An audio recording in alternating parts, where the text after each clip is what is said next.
यदि आप वेट वेचिंग कर रहे हो तो उसमें जो अपना बल्क किंग ऑफ सेंड है उसका कोई रूल नहीं होता है, क्योंकि वहाँ पर वॉल्यूम ऑफ एयर क्या होता है, जीरो होता है। अब फाइननेस मॉड्यूलस क्या होता है? तो फाइननेस मॉड्यूलस होता है, पहले इसका फॉर्मूला याद कर लीजिए, percentage weight retained sum of percentage weight retained divided by 100। Okay. अब फाइननेस मॉड्यूलस अपन निकालते क्यों है? फाइननेस मॉड्यूलस से अपन को क्या है, जो मीन साइज ऑफ एग्रीगेट्स का पता चलता है। यदि फाइननेस ऑफ मॉडुलस ज़्यादा है तो मीन साइज ऑफ एग्रीगेट्स ज़्यादा है, फाइननेस मॉडुलस कम है तो मीन साइज ऑफ एग्रीगेट्स कम है। ठीक है। अब यदि आपको क्या है, फाइन और कोर्स दोनों का एक साथ कंबाइंड निकालना है एफएम, तो आप कैसे निकालोगे? तो percentage of final particles into fineness modulus of final particles. और यदि आपको क्या है उसका निकालना है, किसका, course plus percentage of course course into FM of course. ठीक है, ये हो गया।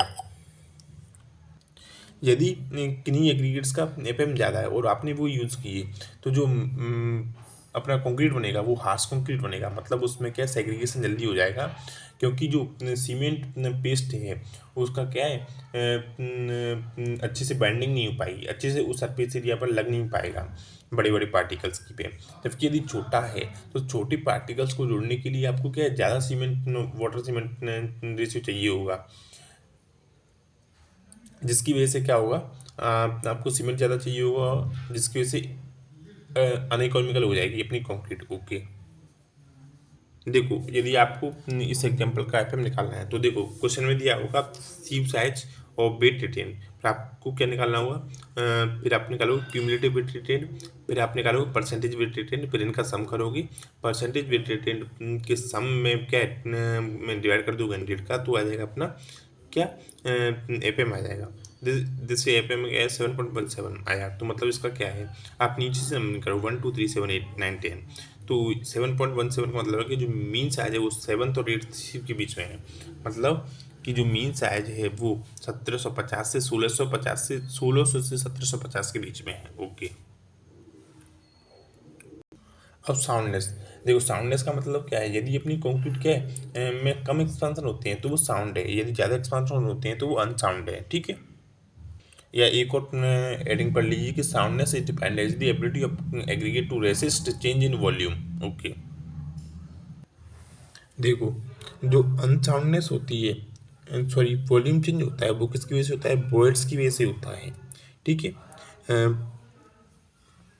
यदि पोरस और वीक एग्रीगेट्स हैं तो उनमें क्या है, जो वॉल्यूम एक्सेसिव वॉल्यूम चेंज की ओर बढ़ने की संभावना ज़्यादा है, क्योंकि पोर्स के बीच में क्या हो जाएगा, जैसे फ्रीजिंग एक्शन हो रहा है तो वाटर उनमें रिटेन कर जाएगा, फिर टेम्परेचर चेंज होगा तो वाटर ड्राई निकल जाएगा, जिसकी वजह से पोरोसिटी बढ़ेगी या वॉइड रेशियो बढ़ेगा, और जिसकी वजह से क्या होगा, वॉल्यूम चेंज होने के चांसेस बढ़ेंगे। ऐसे ही यदि आप उसमें देखें प्रेजेंट और रेजिस्टेंस में, तो भी यही है।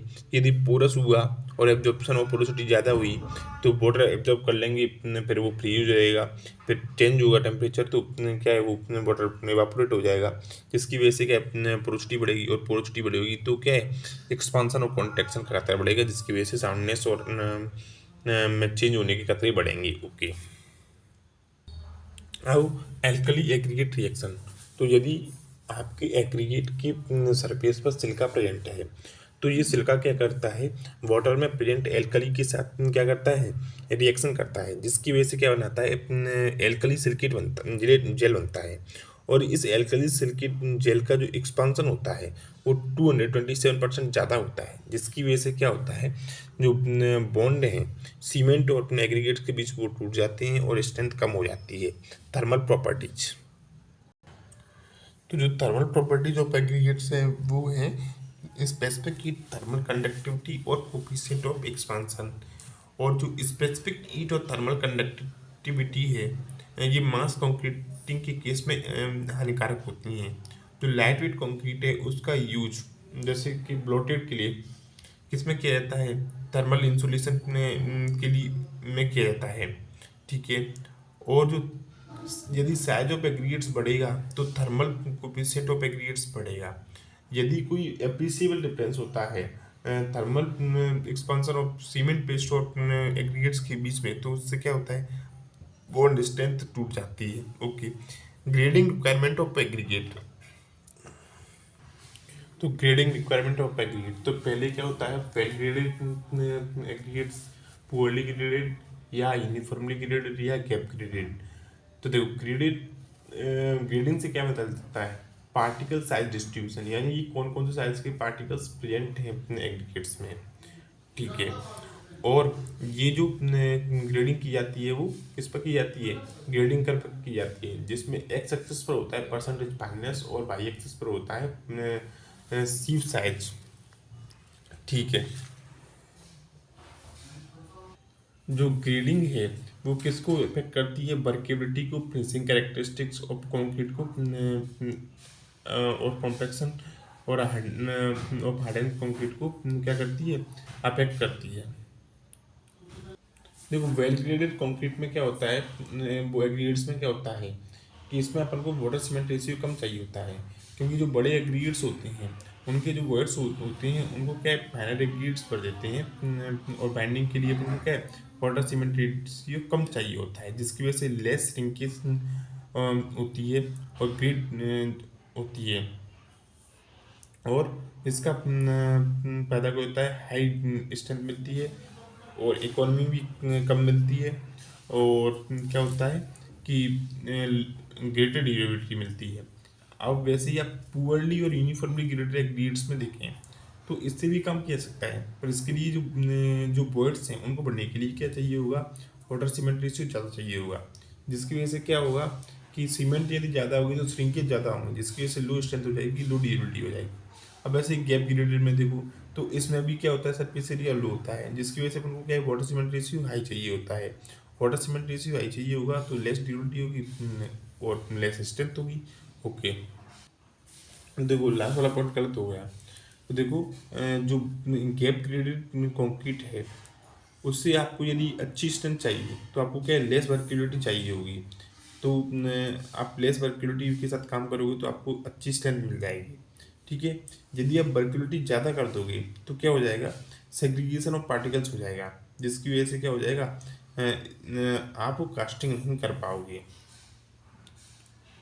आपको इसमें कम क्यों चाहिए वर्किलिटी, क्योंकि लोअर सरफेस एरिया होने के कारण आपको क्या है, कम वाटर सीमेंट रेशियो चाहिए। ओके, कंपेरिजन किससे कर रहे हैं हम, वेल ग्रेडेड से कर रहे हैं। ओके, अब अगला है वाटर। देखो जो वाटर है वो क्या है, सीमेंट की हाइड्रेशन के लिए काम आता है। ठीक है, यदि वाटर सीमेंट रेशियो ज़्यादा होगा तो क्या होगा, ये वाटर क्या है, जो अपनी शटरिंग है उससे बाहर आ जाएगा, इससे क्या है, हनीकॉम्ब स्ट्रक्चर बनेगा एग्रीगेट्स के बीच और स्ट्रेंथ कम हो जाएगी। ठीक है, यदि वाटर सीमेंट रेशियो आप कम रखोगे तो क्या होगा, जिससे क्या होगा, अपना वर्किलिटी कम हो जाएगी। यदि आपकी वर्किलिटी ज़्यादा कम होगी तो क्या हो जाएगा, उस केस में भी कॉम्पैक्टिंग करना कठिन होगा, जिसकी वजह से भी हनीकॉम्ब स्ट्रक्चर बनेगा और स्ट्रेंथ कम हो जाएगी। और यदि एक्सेस वाटर प्रेजेंट है तो वो क्या लुब्रिकेंट की तरह वर्क करता है। ओके, और यदि एक्सेस वाटर प्रेजेंट है तो और एक और केस बन सकता है कि जो आप जब आप कॉम्पैक्टिंग करोगे तो ब्लीडिंग इफेक्ट हो सकता है, क्योंकि ज़्यादा वाटर होने की वजह से जो वाटर सीमेंट है वो क्या है, ऊपर बहता हुआ जाता है, उससे ही अपन ब्लीडिंग या लेट टेंस बोलते हैं। Okay, quality of water, water cement ratio ज़्यादा होगा तो क्या होगा, स्ट्रेंथ कम होगी, क्योंकि कैविटीज ज़्यादा होंगी या वर्ड्स ज़्यादा होंगे, और जो हाइड्रेटेड प्रोडक्ट्स हैं वो जो वाटर के स्थान है वो उसको कम से कम रिप्लेस कर पाएंगी, और वर्ड्स रह जाएंगी, जिसकी वजह से क्या स्ट्रेंथ कम हो जाएगी। जनरली ये माना जाता है कि जो पोर्टेबल वाटर है वो क्या है, सीमेंट वो क्या कंक्रीट के लिए अच्छा है, बट ये बात सही नहीं है सभी कंडीशंस में। दूसरा, यदि आपको पता चलाना है कि अपना वाटर में इम्प्योरिटीज हैं या नहीं, तो इसको पता लगाने के लिए आप क्या करोगे कि आप पहले डिस्टिल्ड वाटर से सेटिंग टाइम चेक करोगी, फिर आप क्या है जो अपना गंदा पानी है उससे चेक करोगे। जो डिफरेंस आएगा उतना ही क्या है इम्प्योरिटीज है। इम्प्योरिटीज से क्या है स्ट्रेंथ ऑफ कंक्रीट क्या है इफेक्ट होती है, इसलिए इम्प्योरिटीज को चेक करना जरूरी है। यदि वाटर में इनऑर्गेनिक साल्ट्स प्रेजेंट हैं जैसे कि मैग्नीज, जिंक, कॉपर, इसकी वजह से क्या होता है इनकी वजह से क्या होता है जो स्ट्रेंथ ऑफ कंक्रीट क्या है, कम हो जाती है। Na2S, ठीक है एग्जाम्पल। यदि वाटर में क्या है CaCl2 प्रेजेंट है, ये भी क्या है इनऑर्गेनिक साल्ट है, तो इसकी वजह से क्या होगा तो सेटिंग टाइम तो इसकी वजह से बढ़ेगा और हार्डनिंग भी बढ़ेगी, बट एक्सीलेट होगी। बट इसके कारण क्या क्लोराइड के कारण क्या होगा कोजन ऑफ रिइंफोर्सिंग स्टील हो जाएगा। ओके, तो एनवायरमेंट साल्ट कैसे इफेक्ट करते हैं, तो साल्ट क्या है सल्फेट अटैक्स को क्या पोर प्रोन उससे होते हैं, और ये क्या सल्फेट अटैक्स को क्या अपनी तरफ खींचते हैं। ओके, एसिड्स एंड एल्कलीज, यदि एसिड्स और एल्कलीज प्रेजेंट है तो क्या होगा जो कंक्रीट है, सॉरी जो स्टील है उसमें क्या हो सकती है अपनी, यदि एल्कलिटी कम है तो कोरोजन हो सकता है। इसलिए पीएच क्या 6 to 8 तो हमेशा होना ही चाहिए। यदि शुगर है, यदि आप एक एक्सटेंट तक शुगर बढ़ाओगे तो क्या होगा ये सेटिंग टाइम बढ़ाने में हेल्प करेगी। सॉरी, शुगर किस लिए यूज़ करते हैं, शुगर रिटार्डिंग एजेंट होता है। अ, इसकी इससे अपन क्या रिटार्ड कर सकते हैं, सेटिंग टाइम को रिटार्ड कर सकते हैं और कंक्रीट को विदाउट अफेक्टिंग जो अल्टीमेट स्ट्रेंथ ऑफ कंक्रीट। ठीक है, यदि आप शुगर कम यूज करते हो तो वो तो हार्मलेस है, कोई दिक्कत नहीं है। शुगर मिलाने से स्ट्रेंथ भी बढ़ती है लिटिल बिट, बट क्या होता है जो अल्टीमेट स्ट्रेंथ है वो तो बढ़ती है। जो जो सेटिंग टाइम कम होने की वजह से क्या होता है कि जो इनिशियल स्ट्रेंथ है वो कम हो जाती है। ओके, और यदि आप ज़्यादा यूज़ कर लोगे तो क्या हो जाएगा शुगर तो रैपिड क्या देगी वो सेटिंग देगी, और उसकी वजह से फिर क्या 20 डेज स्ट्रेंथ भी अफेक्ट होगी यानी कम हो जाएगी। शुगर के रूप में आप क्या है स्किम्ड मिल्क पाउडर भी यूज कर सकते हो, वो भी क्या करता है सेटिंग टाइम को रिटार्ड करता है। ऑयल कंटेमिनेशन, यदि जो मिनरल ऑयल्स हैं वो क्या है कंक्रीट की स्ट्रेंथ को अफेक्ट नहीं करते हैं, लेकिन यदि एनिमल और वेजिटेबल्स ऑयल्स हैं तो क्या नेगेटिव इफेक्ट डालते हैं। और एलगी, तो देखो यदि अपने पानी में क्या हुआ एलगी हुई तो एलगी में क्या वाटर होने की वजह से क्या होगा जो अपना वाटर अपना ज़्यादा पहुंच जाएगा कंक्रीट में, और ये जब वाटर इवापोरेट होगा तो वर्ड्स बनेंगे, उसकी वजह से स्ट्रेंथ ऑफ कंक्रीट कम हो जाएगी। अब effect of mixing water from different sources, ठीक है। तो ग्राउंड वाटर में क्या 20 से 30 क्या हो सकता है आयरन हो सकता है, ठीक है। और यदि 20 से 30 ppm आयरन है तो वो क्या अपनी कंक्रीट के लिए यूजेबल नहीं है। और यदि आयरन कंटेंट 40 ppm तक है फिर भी वो क्या मोटर की स्ट्रेंथ को एडवर्सली इफेक्ट नहीं करता है। सी वाटर तो हमें किसी भी केस में यूज ही नहीं करना है। यदि अवॉइडेबल ना हो तो केवल अपन पीसीसी में सी वाटर यूज कर सकते हैं केवल, लेकिन आरसीसी में कभी नहीं करेंगे। ओके, क्योंकि सी वाटर में क्या होते हैं साल्ट्स होते हैं जिसकी एप्लोरेसेंस होता है। सी वाटर में क्या साल्ट होते हैं जिसमें CaCl2 भी होता है, जिसकी वजह से क्या है सेटिंग टाइम तो इंक्रीज करता है शुरुआत में, जिसकी से स्ट्रेंथ भी इंक्रीज करती है, बट जो अल्टीमेट स्ट्रेंथ है वो बहुत कम हो जाती है, दैट इज 28 स्ट्रेंथ। अब वाटर फॉर क्यूरिंग कौन सा सही है, तो जिस वाटर से आप कंक्रीट में यूज कर रहे हो उस वाटर को आप क्यूरिंग में भी यूज कर सकते हो। Water containing more than 0.08 ppm of iron is not recommended for curing. Okay,